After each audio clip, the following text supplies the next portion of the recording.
If you have a reason why you can't go home, would you like to live at my place? On my way home from work, a girl I didn't know suddenly grabbed my hand and led me somewhere. When we arrived, I saw a woman collapsed and lying motionless in the bushes at a park. It seemed that she was the girl's mother. I immediately called an ambulance and helped them out. Both the mother and daughter were wearing tattered clothes, clearly looking weak and exhausted. After the mother was discharged from the hospital, I listened to their story and learned that they had been through some tough experiences. A while later, a black luxury car with a chauffeur appeared in front of my house. I want to thank you. I would like to offer you a $13 million contract as your responsibility. What? My name is Matthew. I work in sales at a real estate company. Just before I graduated from high school, my father passed away in a tragic accident. Because of that, I gave up on going to college and decided to get a job right after high school. My mother said, "I'll take on more part-time work, so please go to college and graduate." But I couldn't bear to put any more burden on her. However, it was already past the hiring season for new graduates. It was really tough to find a job as a high school graduate looking for a mid-career position. At that time, the company I work for now decided to hire me. "You've been through a lot for someone so young. You can work here. Make sure to take good care of your mother." During the interview, Mr. Ingram, the president himself, listened to my story with genuine concern and encouraged me to work hard together. It was a small company, but Mr. Ingram always put his employees first, and my colleagues were all good people. I feel fortunate to have found a great workplace. I promised myself to repay Mr. Ingram someday. With that in mind, I worked tirelessly, determined to give it my all. I consistently ranked among the top in sales, trying to contribute to the company as much as possible. A few years later, I was introduced to Sarah, who worked in sales administration at one of our client companies. After dating for a year, we got married. The following year, our daughter Melissa was born, and I was able to show my mother her grandchild, something I had always wanted to do. My mother adored Melissa, and life seemed to be going well. However, just when I thought everything was going smoothly, the company began to feel the effects of the economic downturn. Mr. Ingram himself stayed late at the office after everyone had gone home, making calls to get more business and visiting clients. Seeing him put in so much effort, we, the employees, were determined to support him and worked together as a team. Around that time, Melissa had just turned 3. I was working overtime every day, barely catching a glimpse of my daughter's sleeping face. My wife Sarah was working part-time while Melissa attended extended daycare, returning home on the bus in the evening. The money Sarah earned from her part-time job was entirely spent on herself and Melissa. I had no complaints about that, thinking it was fine as long as she spent within her earnings. One day, I got a call at work from the preschool. "I'm sorry to bother you during work. The tuition for the second half of the year remains unpaid." "What? Really? We tried visiting your home, but no one was there. If things remain as they are, we may have to ask Melissa to leave the preschool. We kindly ask for your payment." "Understood. I am terribly sorry. I will transfer the money right away." Shocked by the call, I rushed to the bank during my lunch break and made the payment to the preschool from my own account. I had set up a household account for living expenses and entrusted it to Sarah. I figured Sarah must have forgotten the payment deadline. At first, I thought that was the case, but when I checked the balance of the household account just in case, there were only a few dollars left.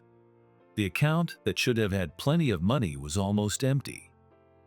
What is going on? That evening, I asked Sarah about it after coming home.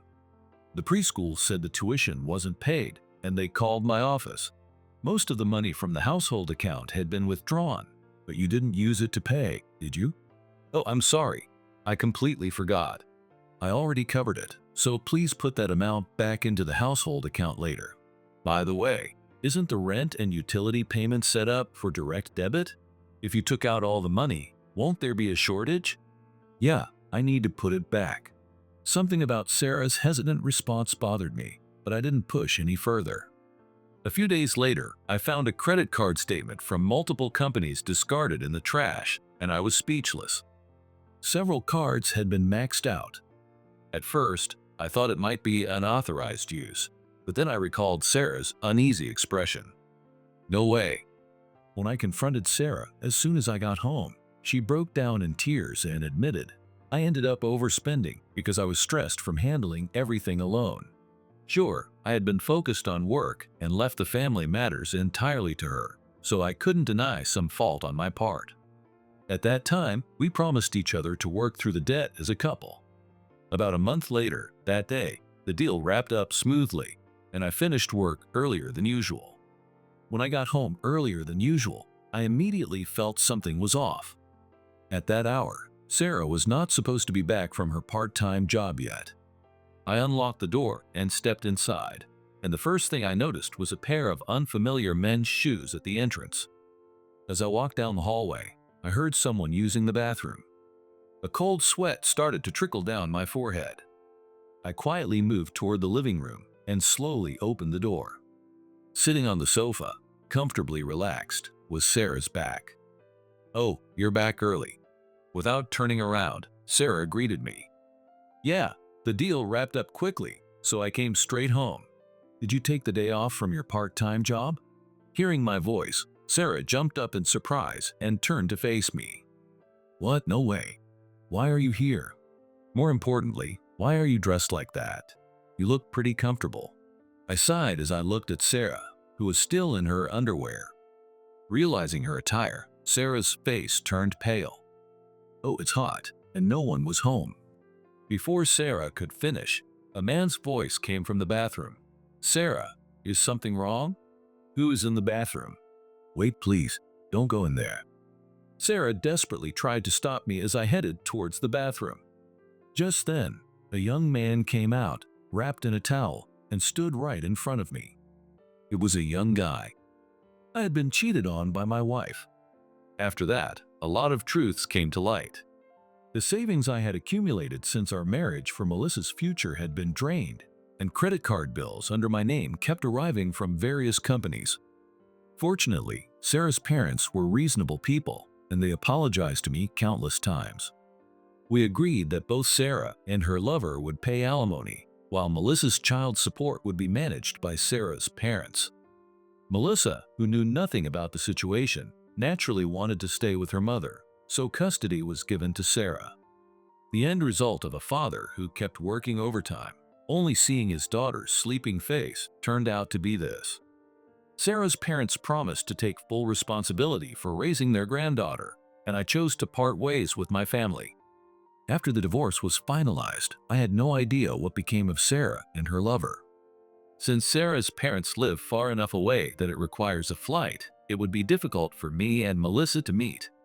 My mother, too, was deeply saddened by not being able to see her beloved granddaughter anymore.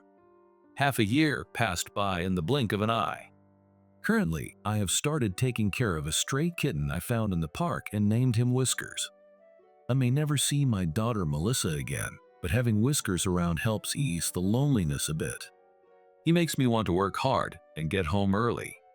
One day, since I was heading straight home from the site, I bought some treats for Whiskers and walked through the nearby park. This is the same park where I found Whiskers. Suddenly, I noticed a young girl around Melissa's age rummaging through a trash can, dressed in dirty, worn-out clothes. Her skirt was stained with dirt, her sweatshirt had a hole in the sleeve, and her shoes were worn down. Could she be a neglected child? The weather forecast had said it would rain from the evening, and I couldn't help but feel concerned. Trying not to scare her, I gently spoke to the girl. "Hey there, are you in trouble?" The girl looked startled for a moment, but then quickly grabbed my hand. "Sir, please help my mom."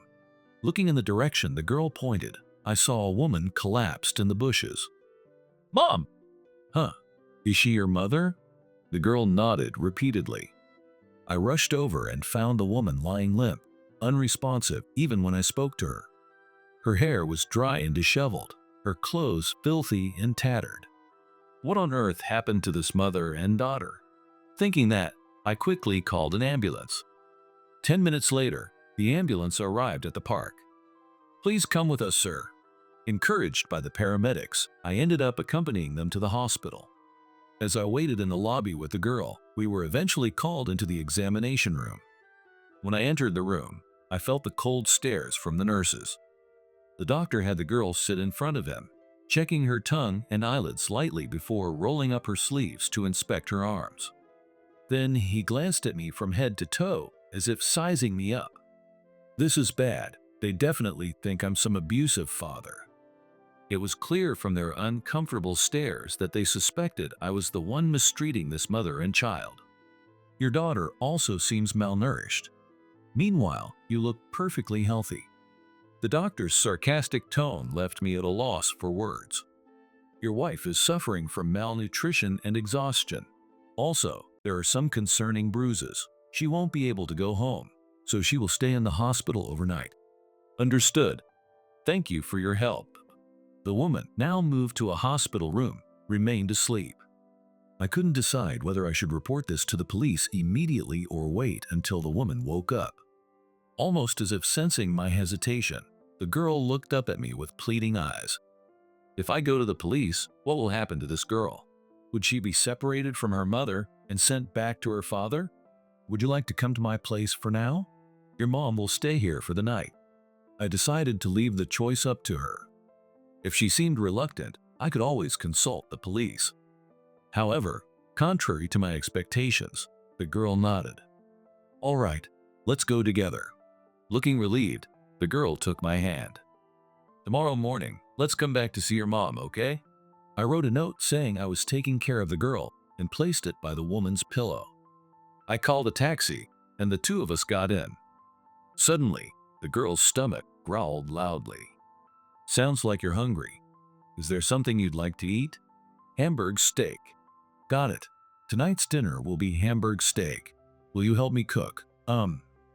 Kimberly. So your name is Kimberly. Nice to meet you. We got out of the taxi at a nearby supermarket and did some grocery shopping for dinner. When was the last time I went grocery shopping like this with Melissa? This spring, Melissa started first grade. I sent a gift to Sarah's parents to celebrate her enrollment, and all I received was a receipt confirmation. As long as she's doing well, that's good enough. Kimberly looked around the supermarket with curious eyes. When we passed the candy aisle, she stared at the shelves with sparkling eyes. If there's something you want, I'll get it for you. Her face lit up, and she picked a candy with a hair accessory as a bonus from the shelf. You're such a girly girl. When we got home, Whiskers greeted us at the entrance. Apparently, Kimberly also had a cat at home, and she quickly bonded with Whiskers. I immediately started preparing the bath and helped Kimberly wash up. For clothes, I still had some of Melissa's outfits stored in the dresser. I just couldn't bring myself to get rid of them over the past 6 months. The clothes fit Kimberly perfectly. After washing and drying her hair, I put on the candy bonus hair accessory. I also lent her some of Melissa's old toys that I hadn't been able to throw away. Kimberly happily played with them, and Whiskers joined in, making it hard to tell who was entertaining whom. In the meantime, I quickly made the Hamburg steak. The menu ended up being Hamburg steak, miso soup, and a salad, and Kimberly ate happily. Sir, it's so good. Glad to hear that. You must have been really hungry.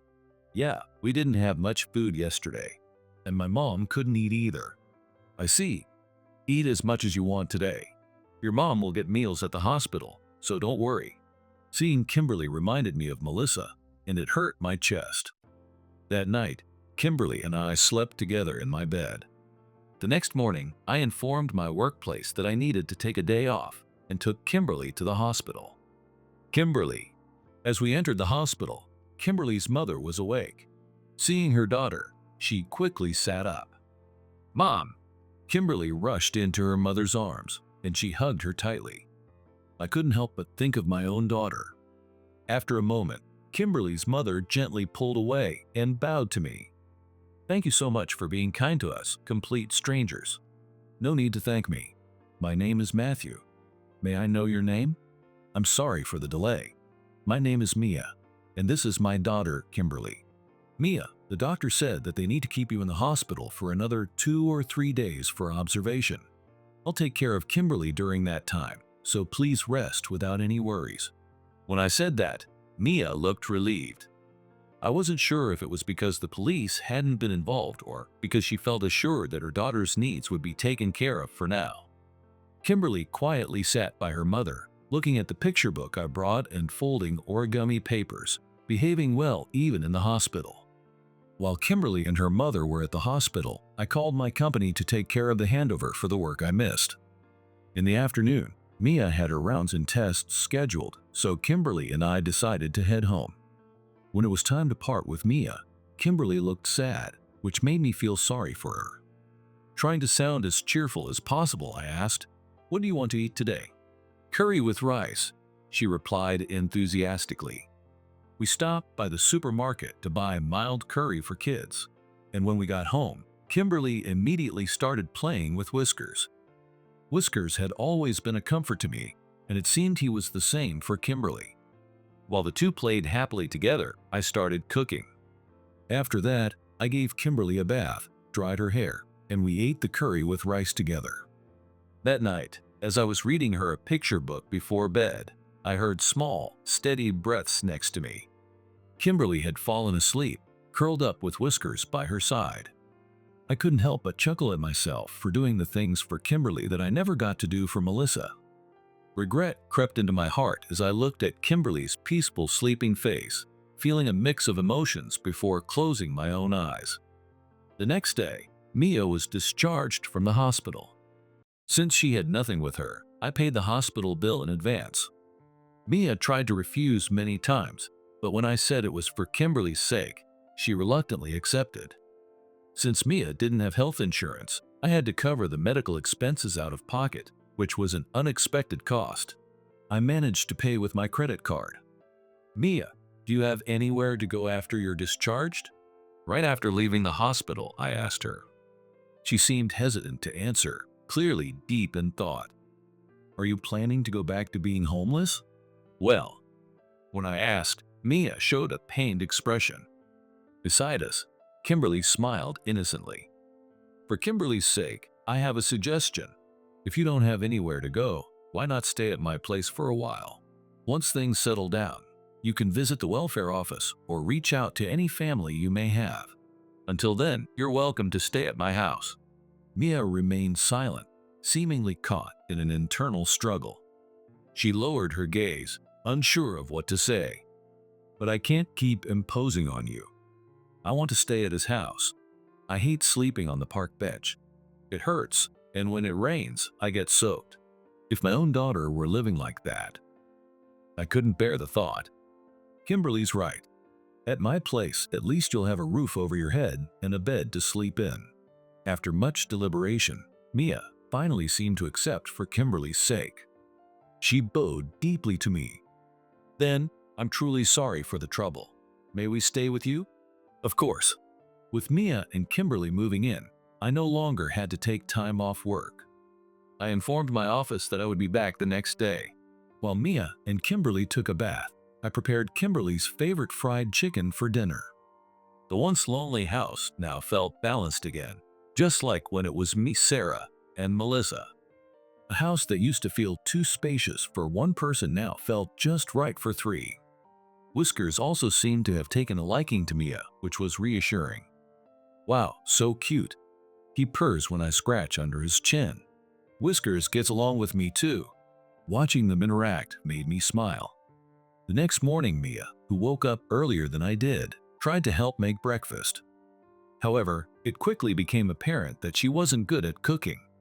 "I'm sorry, I'll handle other chores instead." She then tried to help with the laundry, but after adding too much detergent, the washing machine overflowed with bubbles. Trying to make up for it, she decided to help with cleaning next, but not knowing how to use the vacuum cleaner properly, she accidentally scattered dust all over. "I'm really sorry. I just wanted to help since we're staying here. I haven't done much housework before. If it's not too much trouble, could you teach me?" Seeing how apologetic Mia looked, I decided to teach her each task one by one. It was just basic housework. but seeing Mia earnestly putting in the effort made me want to support her. From how to hold a knife while cooking to how to hang and fold laundry, I guided her through everything. Fortunately, Mia seemed to be naturally quick at picking things up, and after about a week, she was able to manage most of the chores. When I came home from work, dinner was ready, and the bath was drawn. This comfortable routine started to heal the loneliness I had been feeling. Actually, I was kicked out by my husband. One evening, about a week later, Mia finally opened up about her situation. Her father was a company president, and she had lived comfortably without any hardships until now. Her mother had passed away when she was young, but housekeepers took care of all the housework and daily needs. That explained why Mia couldn't handle household tasks at first. As an only child, Mia met her husband, Brandon, through an arranged marriage. After marrying, Brandon was brought into her family and was expected to eventually take over the company from her father. Even after marriage, the housekeepers continued to come, so Mia never had to do anything herself. Things seemed perfect, especially after Kimberly was born, but everything changed when her father fell ill. After my father was hospitalized, Brandon became vice president and took control of the company. The board members who had always supported my father were either fired or demoted, and before I knew it, the entire board was made up of Brandon's relatives. Any employee who opposed him was also dismissed, and Brandon completely took over the company. Whenever Mia visited her father in the hospital, she struggled with whether to tell him the truth, but she didn't want to burden him with more worries during his recovery. Moreover, being naive about the world, Mia was manipulated by Brandon's threats. "I'm the one running the company for your father. If I'm not here, your dad and the employees will all be in trouble." She ended up believing him. Eventually, I found out Brandon was cheating, and he even started openly bringing his mistress into the house. When I said I'd talk to a lawyer I knew, he took my phone and ID, then kicked me out. I begged him to at least let Kimberly stay, but he said, "Girls are useless as heirs, so I don't need her." Naive and inexperienced in dealing with real-world problems, Mia didn't know how to seek help from public institutions. She and Kimberly ended up living as homeless because she had no idea what else to do. Why didn't you reach out to your father right away? Or at least contact a relative who could help? If my father found out, his condition might worsen from the stress. Doctors had warned me to avoid causing him any anxiety. Now's not the time to be saying that. No parent wouldn't worry about their child. If Kimberly were in the same situation, wouldn't you want to help her? Knowing that your child is struggling without your knowledge is far more painful. Mia seemed to realize the truth in my words. "You're right. I was being a bad daughter." Right after that, Mia got in touch with her father's older sister. The next day, Mia's aunt came to pick them up. "Bye, Uncle Matthew. See you again." I waved back at Kimberly, who was smiling brightly while holding Whiskers in my arms. 2 months passed since then. Now that Mia and Kimberly were gone, the house felt oddly spacious. Even Whiskers seemed a little lonely. Although it was only about a month that we spent together, life with Mia and Kimberly was genuinely enjoyable. Sometimes, I wondered if it had all been just a dream. Back to reality, my company was still struggling. To distract myself from the loneliness, I threw myself even more into my work. One day, I got a call from an unfamiliar number. When I picked up, a man introduced himself as Henry, Mia's father. "I cannot thank you enough for taking care of my daughter and granddaughter. I would like to reimburse you for the hospital and living expenses. I heard you were unwell. Are you feeling better?" Though it wasn't really my business, I couldn't help but ask. Thank you for your concern. Seeing my daughter and granddaughter made my illness disappear. I'm perfectly fine now." He sounded lively and cheerful. "Are Mia and Kimberly doing well?" "Yes, they are. They both keep saying they want to see you." Hearing that made me genuinely happy. We arranged for Mia, Kimberly, and Henry to visit my place on my next day off. Feeling excited, I prepared by buying some new picture books that I thought Kimberly would like. When the promised day arrived, they showed up in a sleek, chauffeur-driven black luxury car. For a moment, I was taken aback. The driver opened the back door, and the first to jump out was Kimberly. "Hi, Uncle Matthew," Kimberly shouted as she hugged my legs tightly. Mia, who had just gotten out of the car behind her, smiled warmly at the scene. It had been a while since I last saw Mia, and she looked healthier and even more beautiful than before. It's been a while, but being stared at like that makes me a little embarrassed. When Mia pointed it out, I realized I had been rudely staring at her face. "Sorry, I couldn't help but admire you." I meant to apologize, but my words only made Mia blush deeper and avert her gaze. I apologized for the delayed greetings and thanks. Finally, Henry stepped out of the car and bowed his head to me. "Oh, there's really no need for that. Please, come inside instead of standing out here." I invited the three of them into the house. I served tea for the adults and orange juice for Kimberly. "My granddaughter often talks about you at home. She shares stories about the meals you cooked and the picture books you read to her." Henry smiled contentedly and stood up from the sofa, bowing deeply again. "Once again, thank you so much for helping my daughter and granddaughter." Mia also stood up and bowed politely. It really wasn't anything special. To be honest, I had just gone through a divorce at the time, and having them around helped me cope with the loneliness. If anything, I should be the one thanking them. Henry explained that he hadn't known anything about Mia being kicked out or Brandon taking over the company and replacing board members with his own relatives. While I was unaware, my daughter and granddaughter were thrown out, and the company was nearly taken over. Mia has always been a bit naive, and Brandon clearly took advantage of that. Mia had a refined presence, and even young Kimberly displayed proper table manners. It was obvious from the beginning that they were from a wealthy family, but it turned out they were even more affluent than I had imagined. Brandon had been misusing the monthly allowance Henry sent for Mia and had also maxed out her credit cards. Brandon's private life had been completely self-indulgent. But Mia, being inexperienced, hadn't questioned it and just followed his lead. He would say, "You don't know anything about the real world, so just listen to me," and I believed him. Since we had no trouble with food, clothing, or shelter, I never suspected anything until I was suddenly thrown out. Mia looked down, ashamed. "I should have made sure my daughter was more prepared for life. We are truly fortunate that you were there to help them." Saying this, Henry took both my hands. I could feel his genuine relief and gratitude, realizing that no matter how old they are, parents always worry about their children. Yes, just like me. Lost in thought, I suddenly felt Whiskers brushing against my legs. "Whiskers."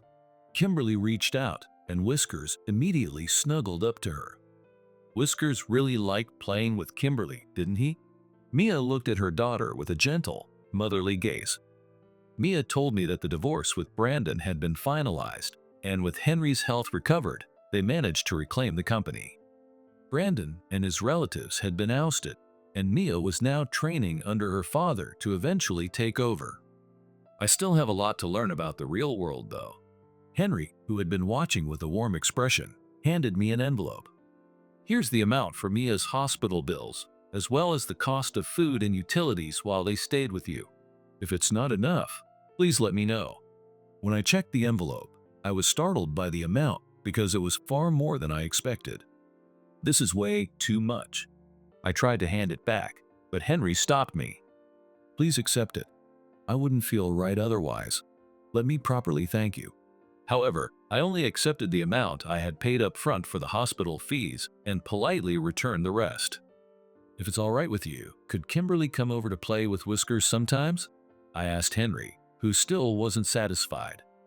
"Whiskers and I are friends. Can I come visit, Grandpa?" "Of course, as long as it's not a bother to you, Matthew." "Oh, it's no bother at all. If Kimberly does not mind, I would feel more at ease if you could accept both of them as a family." Henry muttered something to himself, but I could not catch it because Whiskers suddenly jumped at my feet. "Hey, Whiskers, sorry, could you say that again?" "No, it was just me talking to myself." Henry brushed it off and started getting ready to leave. I stood up, picking Whiskers up in my arms, intending to see him off at the entrance.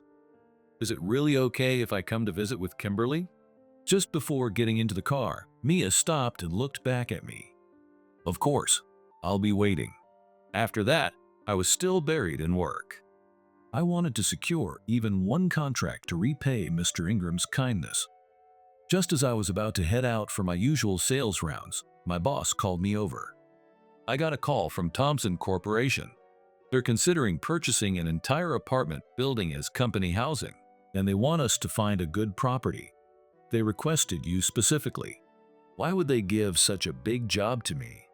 I am not sure, but it was their direct request. If the sale goes through, it will be around $13 million. That much? I knew I had to make this deal happen for the sake of the company. As he handed me the documents, my boss said, "I am not trying to pressure you, but the company's future depends on this," while simultaneously piling on the pressure. As I looked over the documents, I noticed something. Representative Director, Henry. This was not our first transaction with Thompson Corporation.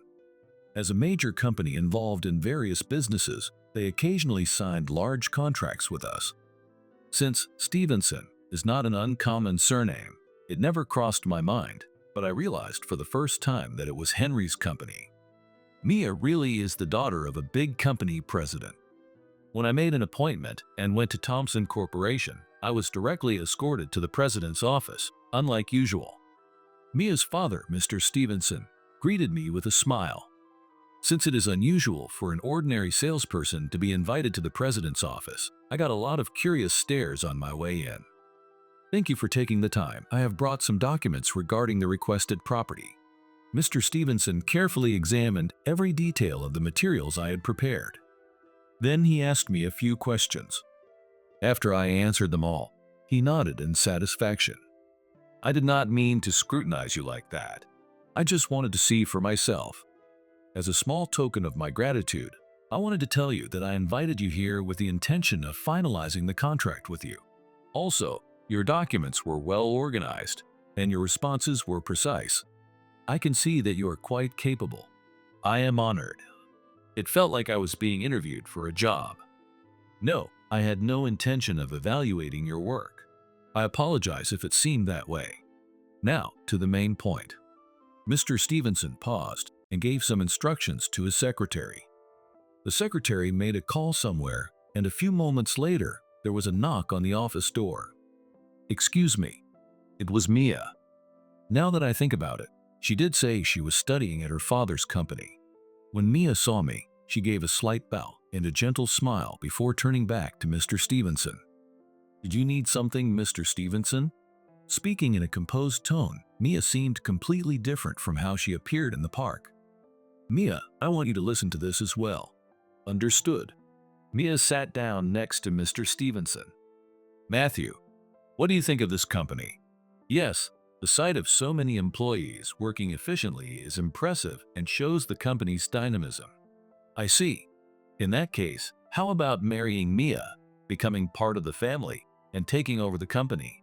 His tone was so casual that it took me a moment to grasp what he had just said. It seemed Mia felt the same way, as she was frozen in shock. "Dad? What are you saying all of a sudden?" "I am serious.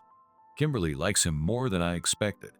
You said you could not think about remarrying because of Kimberly, but if it is Matthew, it should not be a problem, right?" I was at a loss for words. "I am sorry."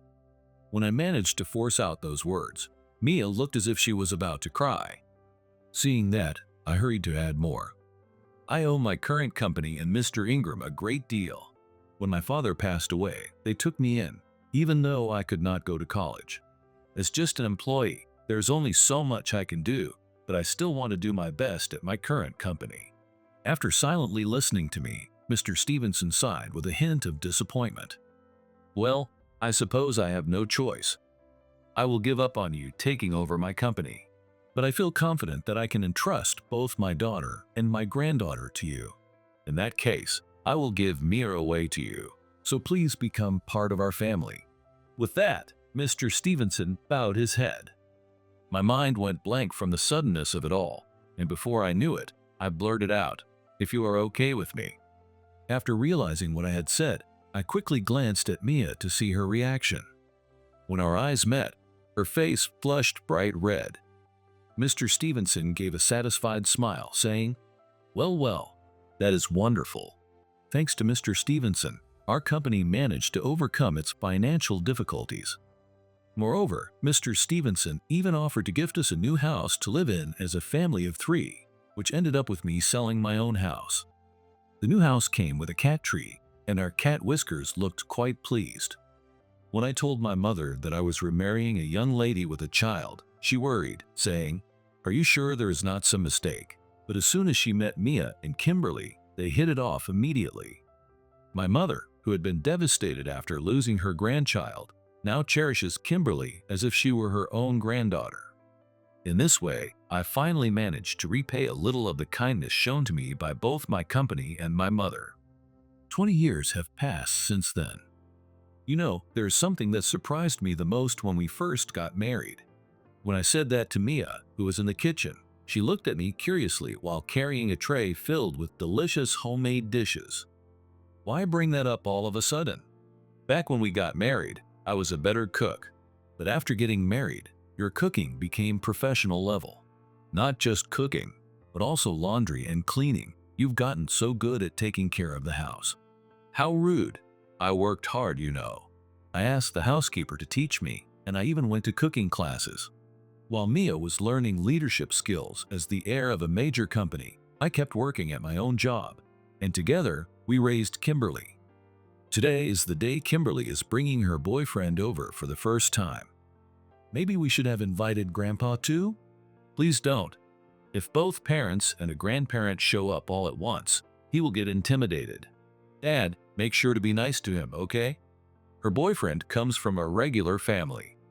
I wonder if he will be surprised to learn that her mother is the president of a famous company. If that happens, I will step in as someone from a humble background myself. With that in mind, we waited for our daughter's boyfriend to arrive.